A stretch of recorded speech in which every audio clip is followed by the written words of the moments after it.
Can you hear me? Does this work?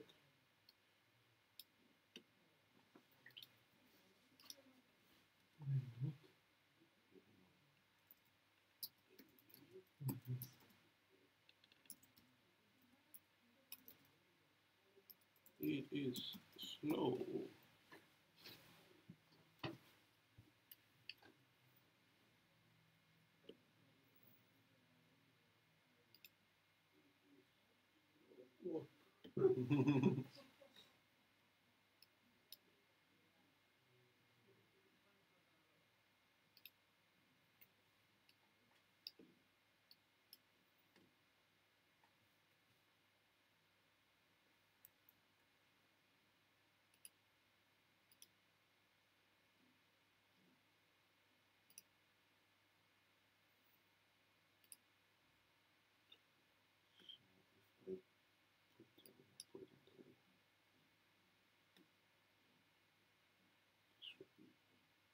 I have to see like this.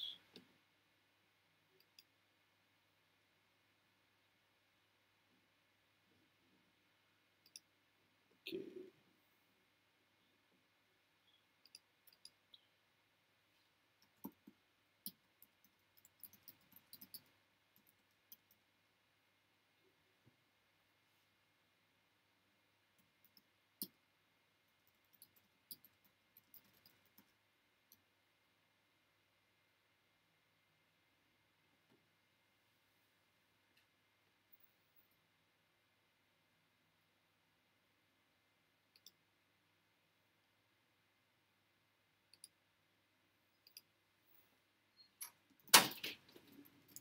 So please do that. You know, I got some news, and then I will ask again. No, we are live. Yes. Okay. So it starts in 2 minutes.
So I guess we can start.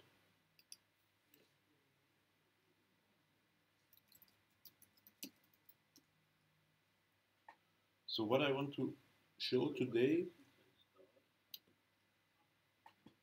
is the kind of progress that we had last year with the association and consortium.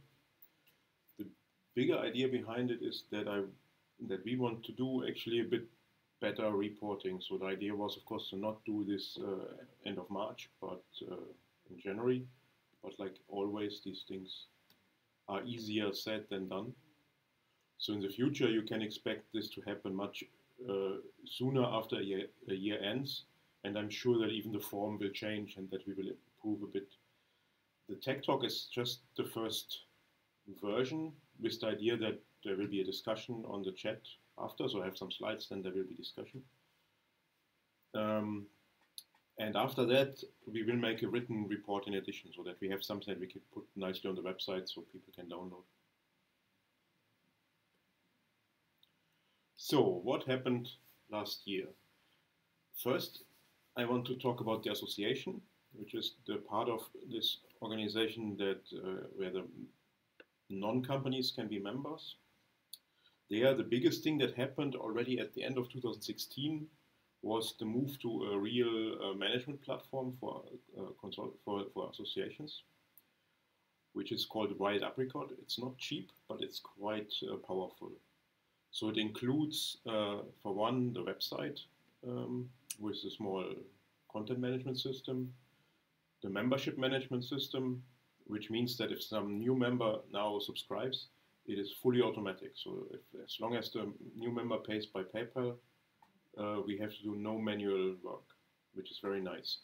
And for membership management, another really nice feature is that it actually manages all the bugging people that they need to resubscribe when 1 year is over, which is really annoying if you have to do that manually. And with the system, it's quite nice because it sends you one mail and a couple of days later another mail, and I think it's 3 mails all in all. And after that, people will be, if they do not renew, they will be just put on the status no member anymore, and that's it, which is very nice. So this will improve even a bit more, because with the new version of Wild Apricot, there will be automatic renewal that I guess we will turn on this year, so that people do not actually even have to manually pay. If they enable automatic renewal, then everything will be fully automatic.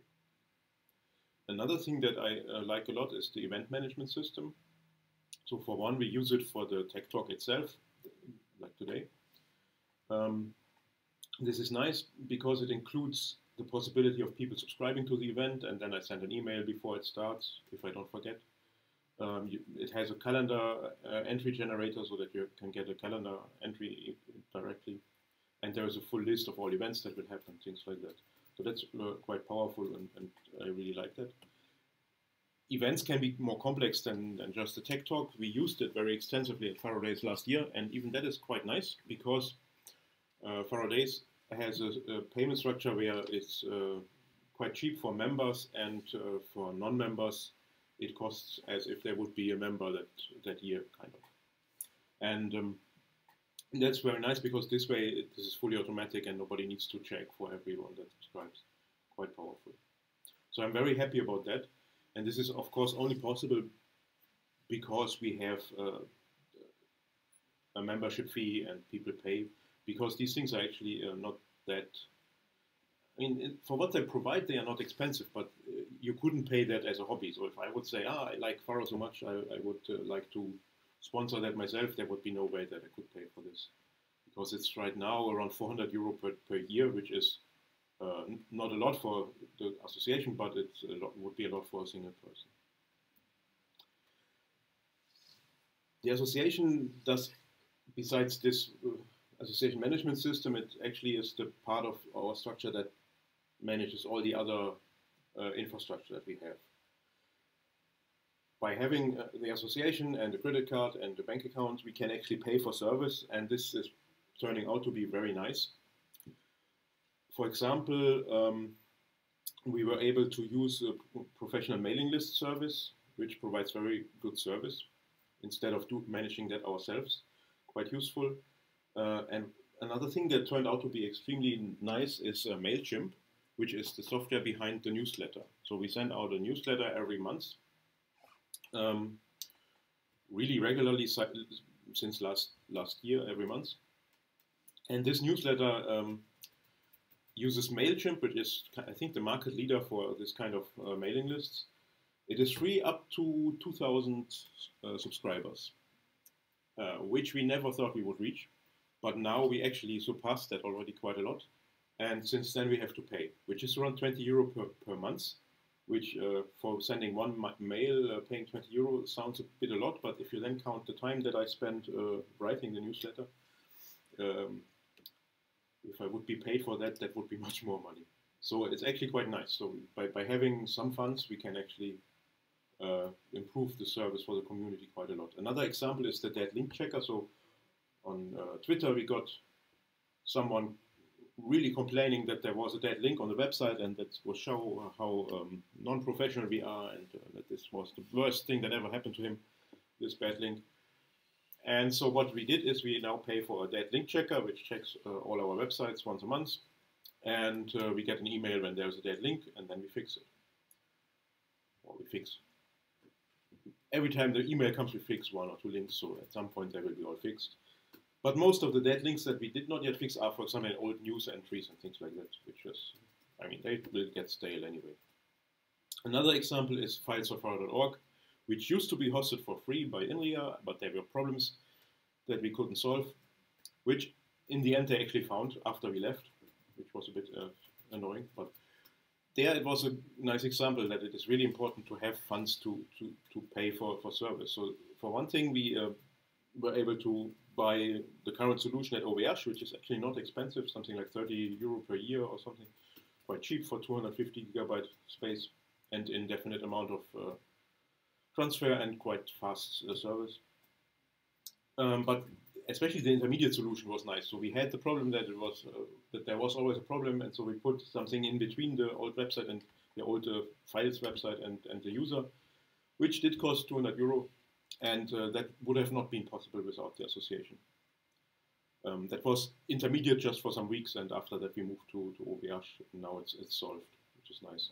Then we pay for all domains, which are the main ones like Pharo.org, but in addition some things like Pharo.st, which is amazingly expensive but quite fun to own,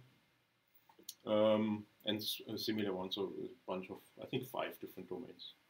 And as we said, Wild Apricot, the management software. Quite nice. So the biggest activity of last year, besides infrastructure, was Faraday's, which was very successful. There is a website where you can go and look at everything. There are all the talks and pictures and things like that. Quite nice. For 2018, we are not sure yet, but it might be that we merge it with ESOC this year, because it's already quite late in the year to organize this. It's one of the things we need to get better at, to organize early, but we will see that for next year. The association has members, of course, and I copied from the management software the page where all the members are listed. If I point to things, so we have 2 membership levels, cheaper and a bigger one, depending on how much resources you have. And then we added a student membership, which is quite successful, very nice, which is quite cheap, but because students do not have a lot of resources. And then what we added to last year is that all the consortium members actually get free slots. For the bronze members, it's only 1 slot, so that means the contact person gets a free membership. But for gold, silver, and especially platinum, this is quite a lot. So platinum, you can get up to 10 free memberships. As you can see, this is not yet used a lot, partly because not yet that many reasons why you would actually need a membership besides sponsoring Pharo, which is the main reason why you would be a member. So in summary, we have 112 active members right now, quite nice. Out of those, 76 are normal members, and the rest are free slots from the consortium. Not at all consortium slots are taken, so if we at some point reach a point where it makes more sense for people to have an account, I think we will get much more members from the consortium. So besides the most important part, which is sponsoring Pharo, there are some benefits that makes it more useful for people and some incentive to join. One is the discount at Faraday's, which is always quite nice. So it means that you pay 89 euro instead of 199, which almost all visitors take advantage of. An additional thing that we have is that if you are a gold member, you can be listed as a Pharo consultant in the Pharo Consulting directory, which is a website. A question. What makes a member active? Yeah, so I wrote active members there. We do have still some members that are not yet kicked out, but still didn't pay yet. And so that means that in this overview,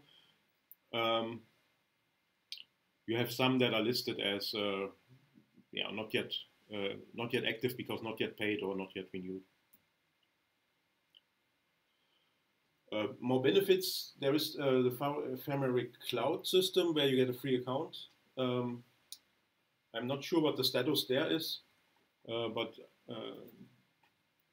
me to check, but it's actually quite nice to play with because you can very easily get a Pharo image on the web that is running.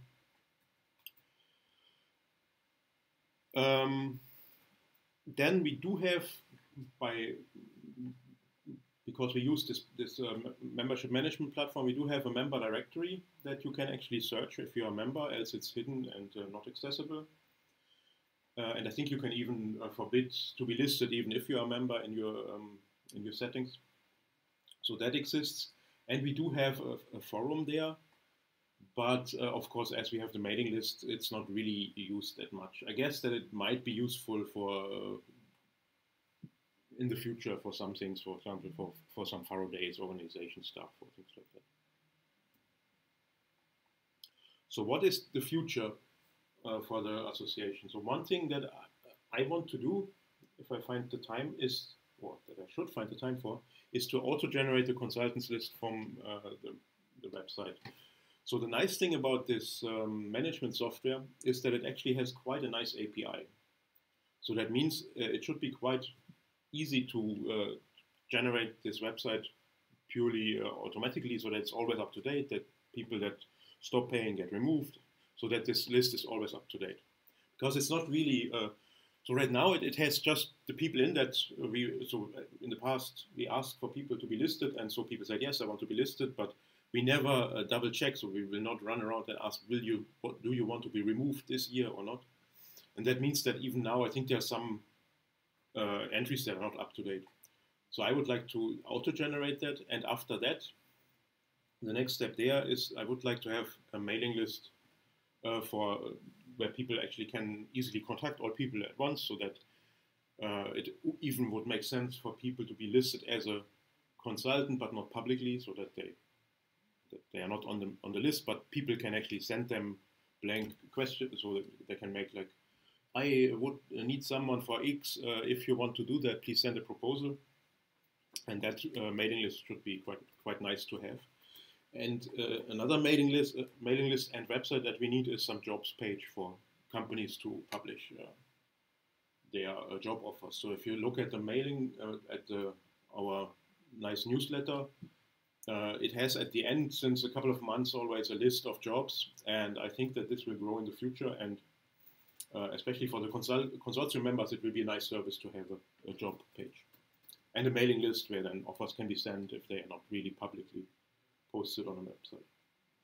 This API of the website is actually quite powerful, and the integration with the Memorycloud actually works by using the single sign-on feature that they provide. So that means that you get an account in this cloud system not by registering there, but it actually asks the association website, is this person allowed to log in, and it works.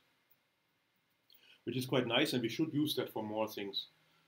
I sometimes wonder if we should not have some kind of Pharo account which is used for many, many things. Instead of this enter your initials, why not have a Pharo account login that you enter? Another thing that we need is more benefits. As I said, the main thing of the association is to support Pharo itself, so that we can have nice infrastructure and things like that.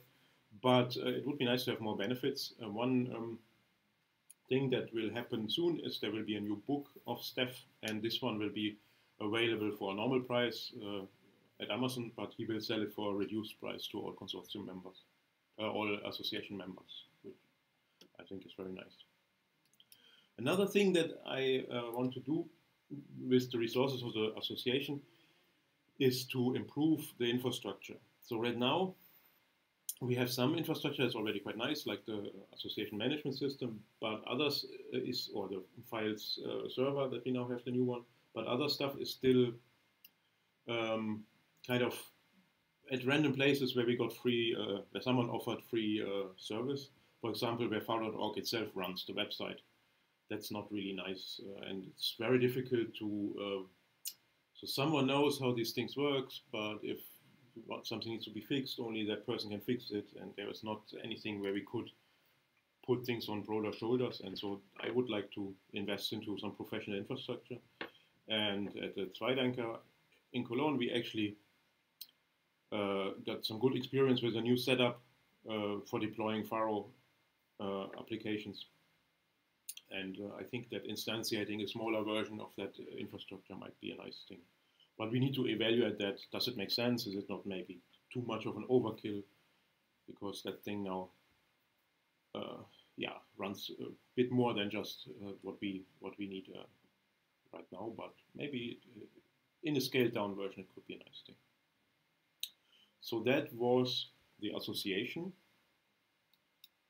And the next thing is consortium. So the consortium is has the same idea behind supporting Pharo development,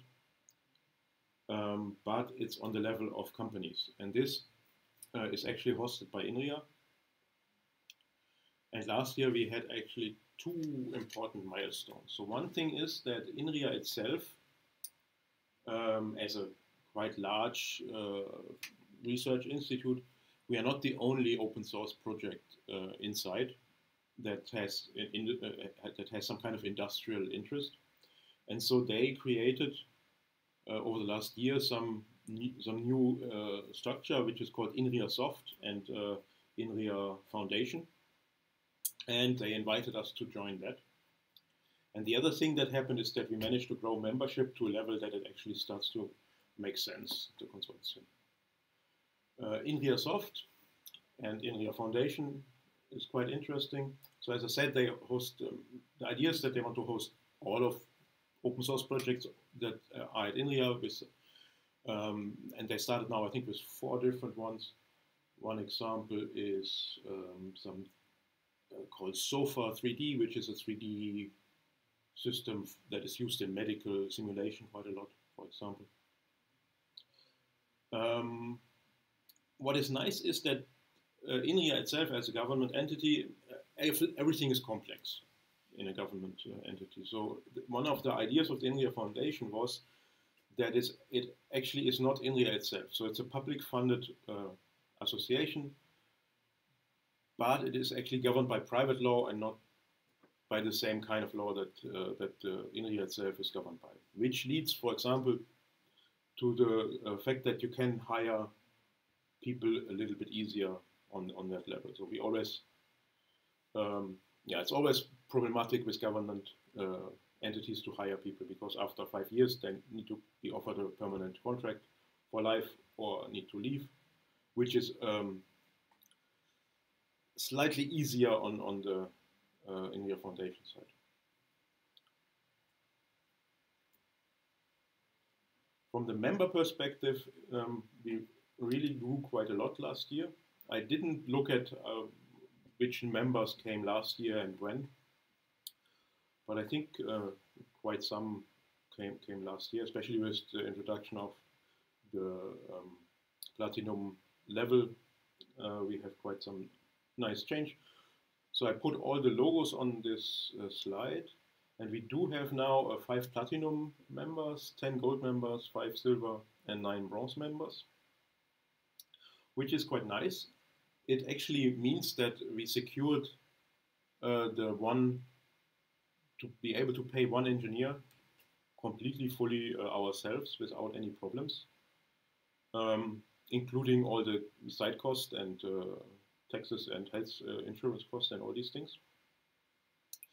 And it's even on a level that we can start to think about a second person in the next years, which is quite nice. Activities, so we had 1 employee for 2017, which even at the point when it was not yet on a level that we could fully pay for it, which it was one of the nice aspects of being part of INRIA and then INRIA Soft, is that they guarantee that we a certain level. So if it looks like we can, in the long run, pay one person, then they could already before pay that person and give us some flexibility. So Esteban was paid the full year on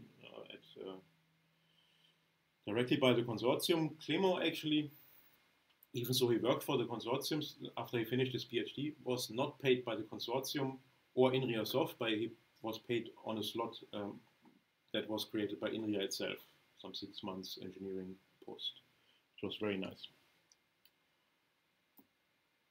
So, activities. As you know, Esteban was very busy with Git and virtual machine and general Pharo stuff. He did especially support some consortium members with problems so that they could actually move, for example, fixing some Git problems that someone had and things like that. There was a 3-day tutorial given in Spain, so 3-day full-time Pharo tutorial to a company to train the employees. That was quite nice.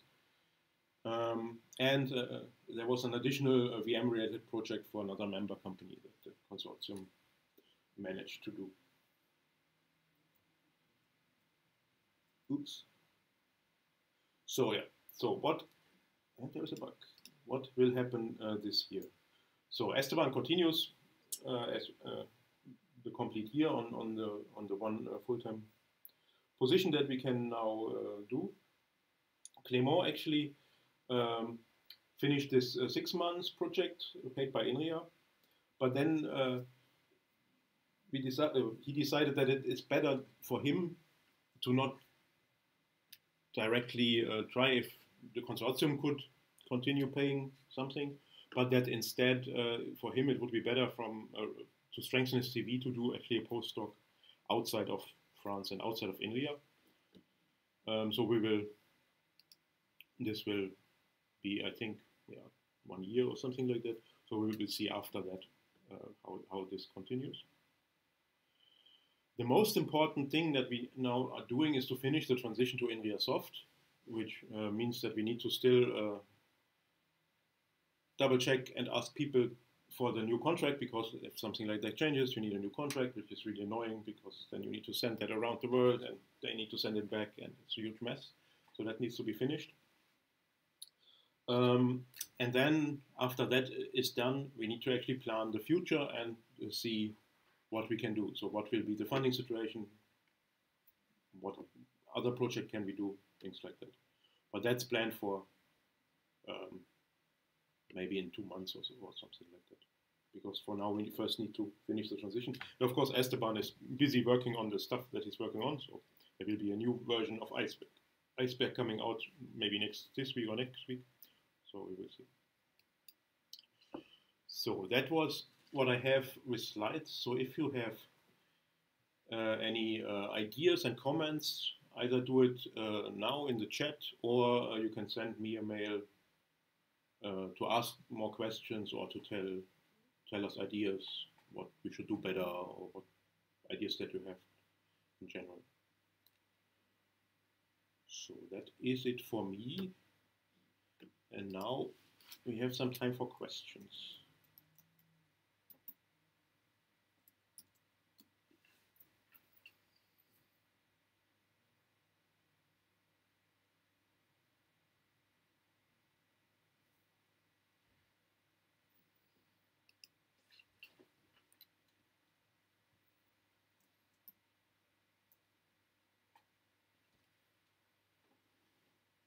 Due to the lag in the whole YouTube system, this might be a bit boring to do with me talking, but let's try as we move. So there's a question about the VM. Esteban needs to answer that. So one thing that I tried with this Techtalk is to not talk about the technical content too much. So the idea is, at the beginning when I was preparing, I was saying, should I now make many slides about all the things that Esteban and Clément did the last months as part of the consortium activity, yes or no? And I decided to limit the presentation more to the not the things that they directly did, but more to a higher level of stuff. As if you are interested in the other things, there are regular emails to the mailing lists, and I guess I will add some to the text version of the report, at least a link to that.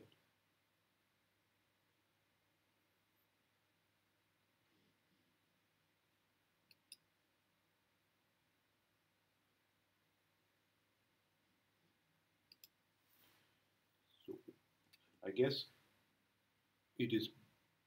I will stay on the chat for a while, so that means we can do some more chatting text-based, because waiting on the stream doesn't make too much sense. So see you in the chat.